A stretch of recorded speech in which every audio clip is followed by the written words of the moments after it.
నమస్తే welcome to our channel మనం TV నేను మీ శాన్వి ఈ రోజు మనతో పాటు పొలిటికల్ అనలిస్ట్ డివి శ్రీనివాస్ గారు ఉన్నారు ఆయనతో మాట్లాడి ప్రస్తుత రాజకీయాల గురించి తెలుసుకుందాం హాయ్ సార్ నమస్తే నమస్తే ఎలా ఉన్నారు సార్ ఫైన్ ఫైన్ సార్ ఇప్పుడు చూసుకుంటే ఒకప్పుడు పవన్ కళ్యాణ్ గారు వాలంటీర్ల మీద చాలా అనుచిత వ్యాఖ్యలు చేశారు అని చెప్పేసి వాలంటీర్లు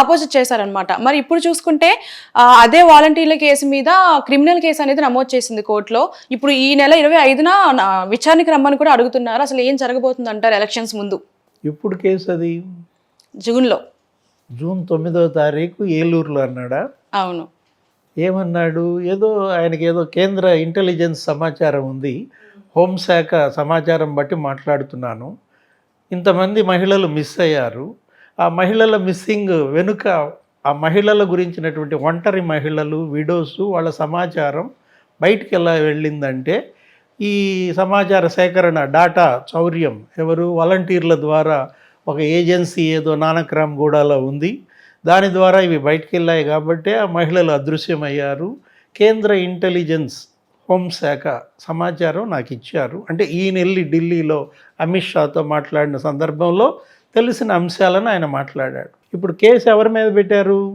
పవన్ కళ్యాణ్ ఎందుకు పవన్ కళ్యాణ్ అది ఆయన ఇన్ఫర్మేషన్ కాదే ఆయన ఏమని చెప్పాడు ఆ రోజు సభలో కేంద్ర హోంశాఖ సమాచారం కేంద్ర ఇంటెలిజెన్స్ సమాచారం ఇది అని చెప్పాడు నువ్వు కేసు పెడితే ఎవరి మీద పెట్టాలి కేంద్ర ఇంటెలిజెన్స్ మీద పెట్టు కానీ వ్యాఖ్యలు చేసింది ఈయన కాబట్టి విచారణకు కూడా ఈయనే రమ్మని చెప్పారు ఈయనకి చెప్పింది వాళ్ళు కదా నివేదిక ఆయనకి ఇచ్చింది వాళ్ళు కదా ఇప్పుడు పవన్ కళ్యాణ్ని నువ్వు కేసు పెట్టాలంటే ఆ సమాచారం పవన్ కళ్యాణ్ ఎక్కడి నుంచి వచ్చిందన్నాడు నాకు కేంద్ర హోంశాఖ నివేదిక నాకు తెలియజేసింది అని చెప్పాడు మీరు పెట్టాలనుకుంటే కేసు పవన్ కళ్యాణ్ మీద కాదు పెట్టాల్సింది కేంద్ర హోంశాఖ అమిత్ షా మీద పెట్టేస్తే పోవాలా కేసు తుమి తేలిపోద్దాం అంటే నేరుగా అమిత్ షా మీద కేసు పెట్టలేక పవన్ కళ్యాణ్ భుజాల మీదుగా మీరు కేంద్ర ఇంటెలిజెన్స్కి గురి పెడుతున్నారా అంత ధైర్యం ఉందా అమిత్ షా మీద కేసు పెట్టే ధైర్యం లేదు కాబట్టి మీరు పవన్ కళ్యాణ్ మీద కేసు పెడుతున్నారా ఈ సమాచారం ఎవరిది కేంద్ర ఇంటెలిజెన్స్ హోంశాఖ సమాచారాన్ని ఈయన తెలియజేశాడు ఈయన వెళ్ళి ఢిల్లీలో వెళ్ళి కలిసినప్పుడు అక్కడ చిట్చాట్లోనో ఏదో వచ్చింది ఒకవేళ మీరు కేసు పెట్టేటట్టయితే ఏమండి పవన్ కళ్యాణ్ ఈ విధంగా మాట్లాడాడు ఈ సభలో ఇది వీడియో ఇది మీకు పంపిస్తున్నాం ఇది మీ సమాచారం అవునా కాదా అని నిర్ధారించుకోవాలి వాళ్ళకి నోటీస్ పంపాలి ఎవరికి కేంద్ర ఇంటెలిజెన్స్ శాఖకి హోమ్ మినిస్ట్రీకి అమిత్ షాకి నోటీస్ పంపిస్తే పోయే జగన్మోహన్ రెడ్డి నోటీస్ ఎందుకు పంపాలి అమిత్ షాకి అమిత్ షా పేరు చెబితే తడుసుద్దా డైపర్స్ పార్టీయో ఏదన్నాడు బొండా ఉమామహేశ్వరరావు అట్లా కాదు కదా ఇది జరిగింది ఎప్పుడు పని జూన్లోనా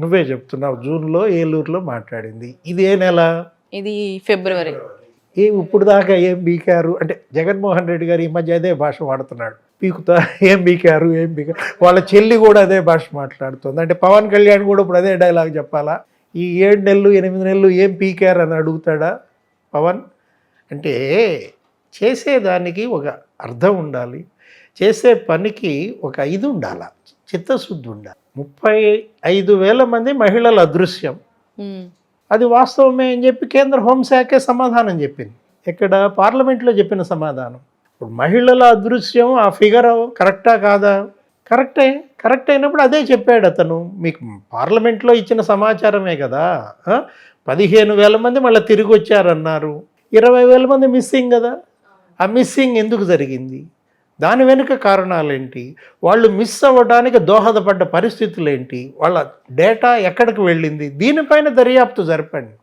విచారణ దానిపైన జరపాలి దేనిపైన నేరం ఎలా జరిగింది ఎక్కడ జరిగింది ఆ నేరం యొక్క బాధితులు ఎవరు అక్కడ జరపాలి కానీ ప్రధాన ప్రతిపక్ష నాయకుడిగా అతను విమర్శ చేస్తే ఆ విమర్శకి మీరు సరిదిద్దుకోవాలి ఇప్పుడు 7 నెలలు 8 నెలలు అయింది కదా ఇప్పుడు జరిగి కూడా జూన్లో జరిగిందంటే ఇప్పటి వరకు మీరు తీసుకున్నటువంటి చర్యలేంటి మీరు చెప్పాలి కదా ఇన్నేళ్లలో మేము ఇంతమందిని కాపాడాం ఇంతమంది మహిళలకు మేము రక్షణ కల్పించాం ఇది మా ప్రోగ్రెస్ షీట్ 5 ఏళ్ల జగన్మోహన్ రెడ్డి పరిపాలనలో సంవత్సరాల వారీగా ఎంతమంది మహిళలు అదృశ్యమయ్యారు ఎంతమందిని వీళ్ళు కాపాడారు ట్రేస్ చేశారు ఆ మహిళలను అదృశ్యం చేయడం వెనుక అరాచక శక్తులను ఎంతమందిని అరెస్ట్ చేశారు ఇలాంటిది కనుక ఒక టేబుల్ శ్వేతపత్రం రూపంలో ఇస్తే అది పవన్ కళ్యాణ్కి దిమ్మ తిరిగే దెబ్బ అవుతుంది.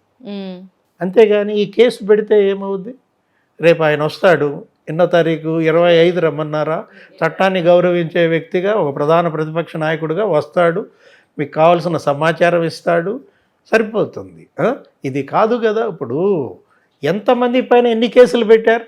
జనసేన పైన ఎందుకు ఇంత అణిచివేత ప్రశ్నిస్తున్నారనా? ఇప్పటంలో 52 ఇళ్ళు కూల్చేశారు. ఎందుకు కూల్చారు? ఏంటి వాళ్ళు చేసిన తప్పు? ఇప్పటంలో జనసేన ప్లీనరీకి 52 ఎకరాలు భూమి ఇచ్చారు, కార్ పార్కింగు, స్టేజీ, వీటన్నిటికీ ఆ రైతులు. పవన్ కళ్యాణ్ అంటే వాళ్ళకి ఇష్టం, అభిమానులు. పంట పోయినా పర్వాలేదని భూములు ఇచ్చారు. 52 ఎకరాలు ఇచ్చారు కదా అని చెప్పి 52 ఇళ్ళు కూలగొట్టేస్తారా? లెవెల్ అయిపోయిందా? అంటే మీ శాడిజం సాటిస్ఫై అయినట్ట? ఉమ్. అతను విశాఖపట్నం ఎయిర్పోర్ట్లో దిగాడు. విశాఖపట్నం ఎయిర్పోర్ట్లో పవన్ కళ్యాణ్ దిగితే అక్కడ రోజా వెళ్ళటానికి ఎయిర్పోర్ట్కి వెళ్తోంది. మన మినిస్టర్ రోజా, ఆమె అక్కడ ఉన్నటువంటి జన సైనికులు పవన్ కళ్యాణ్ని రిసీవ్ చేసుకోవడానికి వచ్చిన వాళ్ళని చూసి పిచ్చి పిచ్చిగా సంజ్ఞలేవో చేసింది, వాళ్ళంక రెచ్చగొట్టింది. మరి అందరూ ఏదో ఒక రకంగా ఆవేశపరులు ఉంటారు కదా, ఎవడో ఒక రాయేసి ఉంటాడు.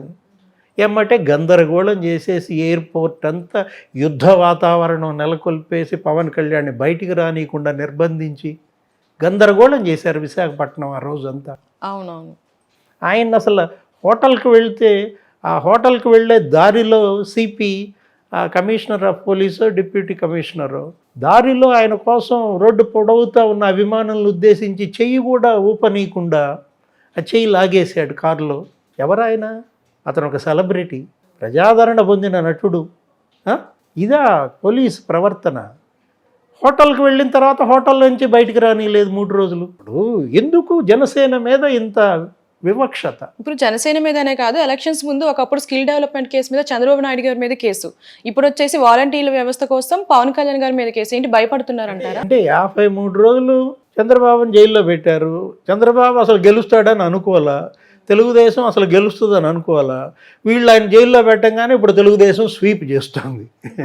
ఏది సింపతి వెళ్ళు ఎత్తేసి, మరి అంత పెద్ద నాయకుడు, అన్నేళ్ళు ముఖ్యమంత్రిగా చేసినాడు, ఆయన అన్ని ఉద్యోగాలు తెచ్చాడు, అవి కట్టాడు, ఈ కట్టాడు. అప్పుడు దాకా మనకు తెలియదు ఆయన అవన్నీ కట్టాడన్న సంగతి కూడా.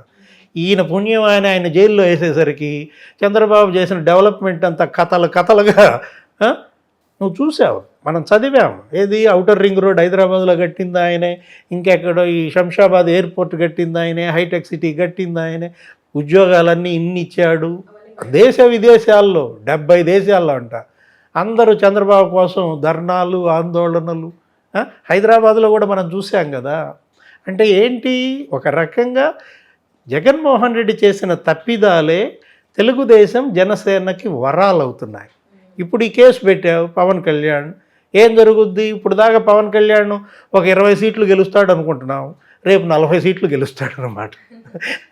అంటే తెలుగుదేశం జనసేనని గెలిపించేదాకా నిద్రపోయేటట్లేడు జగన్మోహన్ రెడ్డి. సార్, మరి చూడాలి ఎవరు గెలుస్తారు. ఈ కోర్టుల కేసు ఎంతవరకు వెళ్తుంది, ఎలక్షన్లు కూడా దగ్గరలోనే ఉన్నాయి. Thank you so much sir. నమస్తే.